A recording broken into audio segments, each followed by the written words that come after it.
আব্দুল মতিন সালাফি রহিমাহুল্লাহ, যিনি অত্র এলাকার শান, মান ও মর্যাদা রক্ষার্থে খুবই গুরুত্বপূর্ণ একটা অবস্থান পালন করেছিলেন। তো তারই কৃতি সন্তান মাওলানা ডক্টর এহসান ইলাহি জহির হাফিজাহুল্লাহ, তিনি আমাদের সামনে উপস্থিত হয়েছেন।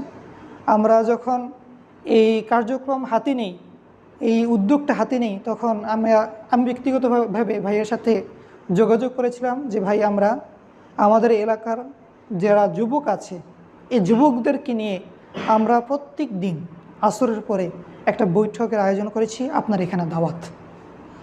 তো যাই হোক, যদিও আমার পরিকল্পনা ছিল ব্যাপক, সময় স্বল্পতা, উপস্থিতি সব মিলিয়ে জিলিয়ে আমরা এটা খুবই ছোট পরিসরেই অব্যাহত রেখেছিলাম। তো আজকের এই অধিবেশনে আমাদের মেহমান ডক্টর এহসান ইলাহি জহির হাফিজাহুল্লাহকে তার মূল্যবান আলোচনা উপস্থাপন করার জন্য বিনীতভাবে অনুরোধ করছি। ফারিয়া তাফাদ্দাল মাশকুর। আপনার ইচ্ছে।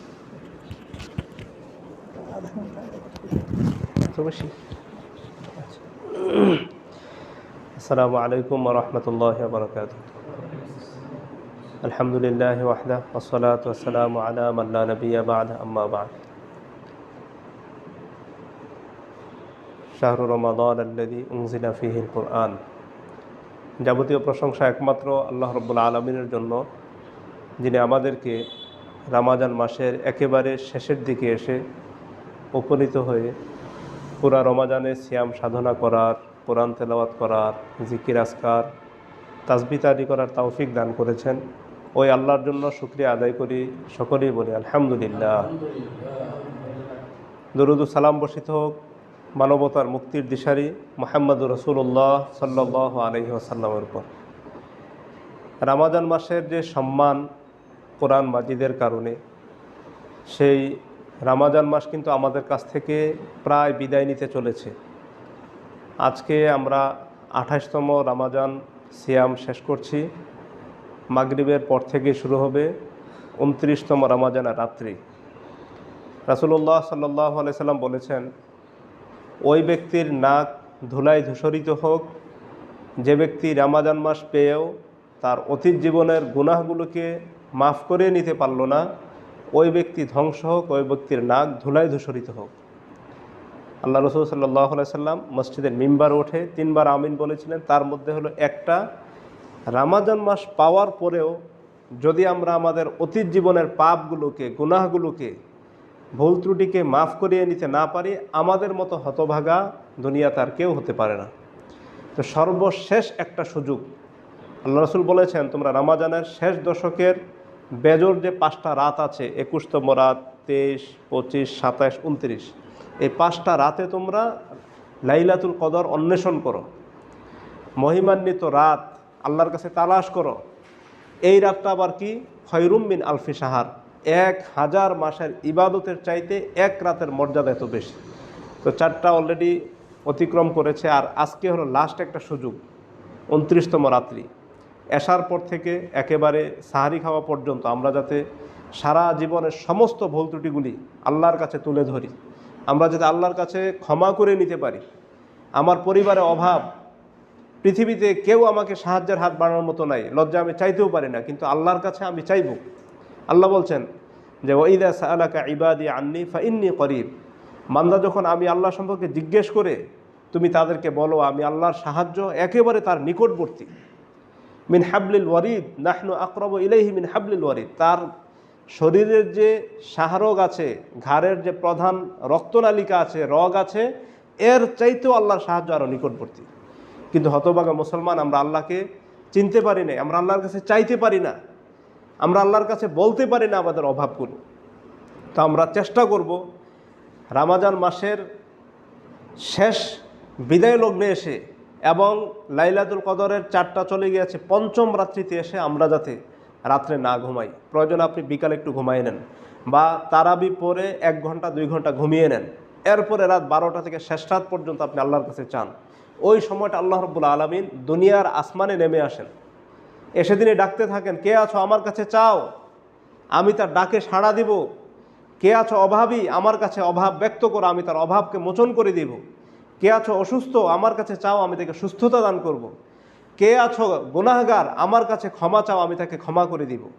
এভাবে আল্লাহ রাব্বুল আলামিন আমাদের জন্য ফজরের আগ পর্যন্ত তিনি আমাদেরকে এভাবে আহ্বান করতে থাকেন। সুধী মণ্ডলী, রমাদান মাস চলে গেল, বিগত অনেক রমাদান গিয়েছে, জীবনে কত গুনাহ প্রত্যেকটা মানুষের প্রতিদিন উঠতে বসতে পাপ হয়, হয় অন্তরের, নয় চোখের, নয় জিহ্বার, নয় হাতের, নয় পায়ের, প্রতি মুহূর্তে আমাদের গুনাহ হয়, ইচ্ছায় অথবা অনিচ্ছায়। এই গুনাহগুলো যদি আমরা মোচন করে নিতে না পারি, আমাদের মতো দুর্ভাগ আর কেউ হতে পারে না। তবে আল্লাহ রাব্বুল আলামিন তার রাসূলের মাধ্যমে আমাদেরকে জানিয়েছেন, আমার উম্মতের মধ্যে তারাই হলো সর্বশ্রেষ্ঠ, যারা গুনাহ করার পর আল্লাহর কাছে তাওবা করে ফিরে আসে, আল্লাহর কাছে ক্ষমা প্রার্থনা করে। খায়রুল খাত্তাইন আত-তাওয়াবুন, আমার উম্মতের প্রত্যেকটা আদম সন্তান ভুল করবে, ভুলকারীদের মধ্যে সর্বশ্রেষ্ঠ বান্দা হলো তারা যারা আল্লাহর কাছে বেশি বেশি তাওবা করে, আল্লাহর কাছে ফিরে আসে, আল্লাহর কাছে ক্ষমা প্রার্থনা করে। অতএব সম্মানিত মুসল্লি ভাই, আমরা চেষ্টা করব রমাদান মাস আমাদেরকে তাকওয়ার কতটুকু দিতে পেরেছি, আর আমরাই বা রমাদান থেকে কতটুকু শিক্ষা অর্জন করতে পেরেছি, তাকওয়া আল্লাহ ভীতি অর্জন করতে পেরেছি। এটা হলো হিসাব নিকাশের একবারে শেষ পালা। ব্যবসায়ী ভাইয়েরা বছর শেষে হালখাতা করে বাকি বকেয়া টান দেয়, তা আমরা আমাদের বছরের এই গুনাহ খাতাগুলোকে টান দেই না আজকে রমাদানের শেষ দশকের এই শেষ লাইলাতুল কদরের শেষ রাত্রিটাতে। আল্লাহ সুবহানাহু ওয়া তাআলা আমাদের অতীত জীবন থেকে, ভুল ত্রুটি থেকে শিক্ষা নিয়ে আমরা যাতে সামনের জীবনে পাপ পঙ্কিল মুক্ত, গুনাহ মুক্ত, তাকওয়া এবং ঈমানের তাওহীদের জিন্দেগি গঠন করতে পারি, আল্লাহ আমাদের সবাইকে সেই তৌফিক দান করুন, আল্লাহুম্মা আমিন। রমাদান মাসে যেমনভাবে আপনারা নিয়মিত মসজিদে এসেছিলেন, 5 ওয়াক্ত সালাত জামাতের সাথে আদায় করেছিলেন, রমাদানের পরেও যাতে এটা অব্যাহত থাকে, এটা অবশ্যই আমাদেরকে খেয়াল রাখতে হবে। রমাদান মাসে সর্বশেষ এই সময়টাতে একটা গুরুত্বপূর্ণ ফরজ, যেটা আমরা অনেক সময় ছেড়ে দেই বা অনেক সময় অবহেলার কারণে সঠিকভাবে আদায় করি না, সেটা হলো সাদাকাতুল ফিতর, যেটাকে আমরা ফেতরা বলি। ফেতরা সমাজে ফেতরা বলে না, ফেতরা। ফেতরা অর্থই হলো খাদ্যবস্তু। ফেতরা অর্থ কি? খাদ্যবস্তু, খাদ্যদ্রব্য। ফাতারাই আফতরু মানে খাওয়া। ফেতরা মানে খাবারের উপকরণ, বা যেটাকে আমরা পানাহার করি, খাবার হিসেবে গ্রহণ করি। এই ফেতরাটা আল্লাহ রসুল সাল্লাল্লাহু আলাইহি সাল্লাম যে ফরজ করেছেন, তিনি বলছেন, ফারাদা রাসূলুল্লাহ সাল্লাল্লাহু আলাইহি সাল্লাম সাআম মিন তামরিন। আল্লাহ রসুল সাল্লাল্লাহু আলাইহি সাল্লাম ফরজ করেছেন, আবশ্যক করেছেন, বাধ্যতামূলক করেছেন, উম্মতের ছোট বড়, নারী পুরুষ, কৃতদাস স্বাধীন নির্বিশেষে সকল মুসলমানের উপরে ফেতরাটাকে ফরজ করেছেন। কি কতটুকু পরিমাণ?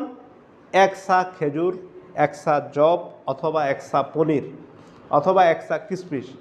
অন্য হাদিসে আসছে সাআম মিন তাআমিন, 1 সা খাদ্যদ্রব্য।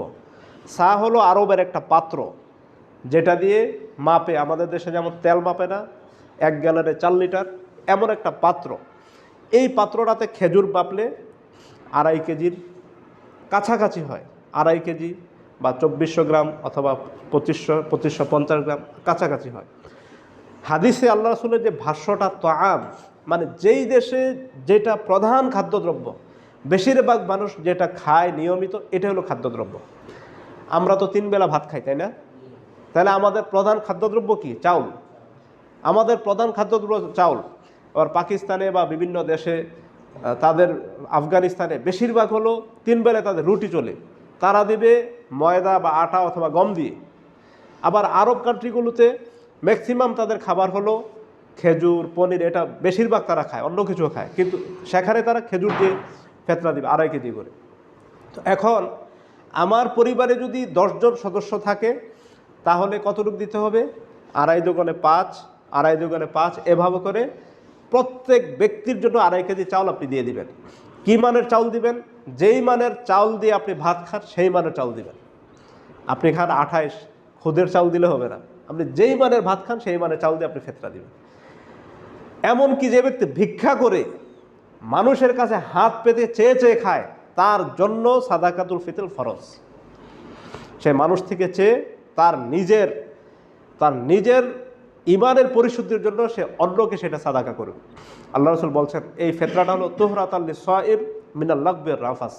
প্রত্যেক সায়েম বা রোজাদার, সে সিয়াম চলাকালে হয়তো অন্যায় কিছু কথা বলেছে বা যে কোনো কারণে তার গুনাহ হয়ে গিয়েছে, এই সিয়াম নামের আমলটাকে পরিশুদ্ধ করার জন্য ফেতরাটা তার জন্য সাদাক হিসেবে কাজ করে। সুবহানাল্লাহি ওয়া বিহামদিহি।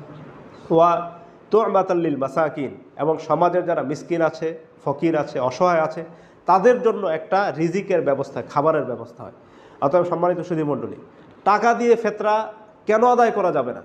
আল্লাহ রসুল সাল্লাল্লাহু আলাইহি সাল্লামের যুগেও এই মুদ্রার বিনিময় প্রথা ছিল। আমরা যেমন কাগজের টাকা দিয়ে লেনদেন করি, দোকানে টাকা দিলে তারা মালামাল দেয়। আরবে এমন দিনার ছিল স্বর্ণের কয়েন, দিরহাম ছিল রূপার কয়েন। তো এই স্বর্ণের টাকা রূপার টাকা থাকা সত্ত্বেও আল্লাহ রাসূল সাল্লাল্লাহু আলাইহি ওয়াসাল্লাম জীবনে কোনোদিন টাকা বা দিনার দিরহাম দিয়ে তিনি ফেতরা দেন নাই। ফেতরা শব্দের অর্থই হলো খাদ্যদ্রব্য।